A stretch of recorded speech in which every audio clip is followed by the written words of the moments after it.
Hello friends, my name is Vidya Prashan. Today's topic for online presentation is wind power generation. So let's start. In this video we are going to discuss point part of wind turbine working principle and explanation and advantage and disadvantage of wind power generation. So next important point is wind turbine parts: foundation, tower, rotor, hub, nacelle, gearbox, generator, controller, blades, brake are the important part of the wind turbine. Big wind power generation and how wind energy is converted to electrical energy. So basically power plant is place electrical power gets generated, and to generate electricity we need to use one machine. That machine is called generator. So the basically these generators converts mechanical power into the electrical power. Mechanical power means that some form of rotation, and electrical power is nothing but the voltage into current. The rotation is converted into voltage into current. So first of all we require mechanical energy or mechanical power. Produce that mechanical energy is the question.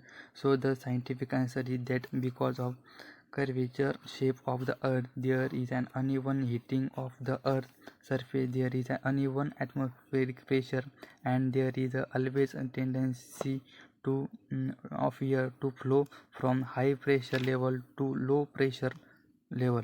There is continuous flow of air, so air is in motion is called wind. So when the pressure of the air increases, it is called as wind, and this wind possesses the high kinetic energy.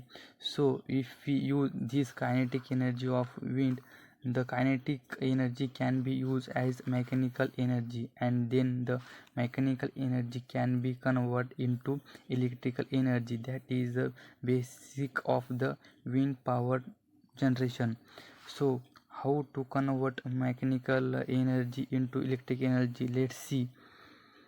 So it's of so first of all we have a one tower.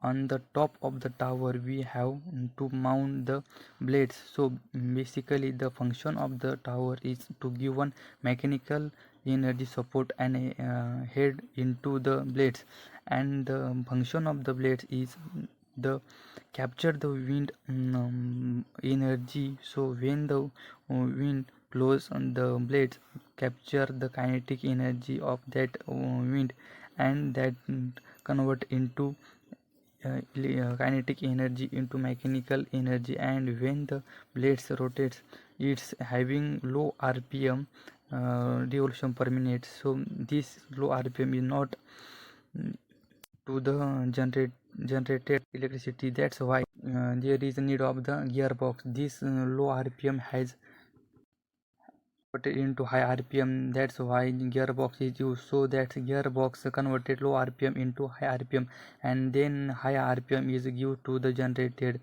In generated mechanical energy get converted into electrical energy. Generated electric energy is then given to the grid. So this is the function of the wind power generation. Some time of that may happen that because of the high pressure of wind, the mechanical structure of the blades can get disturbed, and generated also get disturbed, and this that's why controller is used. So controller generated gives the signal to the controller, then control the speed of the blades. This is the complete block diagram of the power generated. Are capture wind energy, then that energy converted into mechanical energy. That mechanical energy low rpm to high rpm by the gearbox, then mechanical energy into the electrical energy. Thank you. Now we will just speak about advantage of wind power generation. First advantage is wind power is free of cost. It produces electricity throughout day. It's pollution free and clean. It's supply to the remote area. It's economically competitive. It's sustainable. Wind power creates a job. Wind energy is a domestic source of energy. Last point is disadvantage of wind power generation. First disadvantage is the wind is inconsistent. Wind turbines have a visual impact. It may reduce the local birds population. Wind power generation installation can take a significant portion of land. Its turbines are noisy.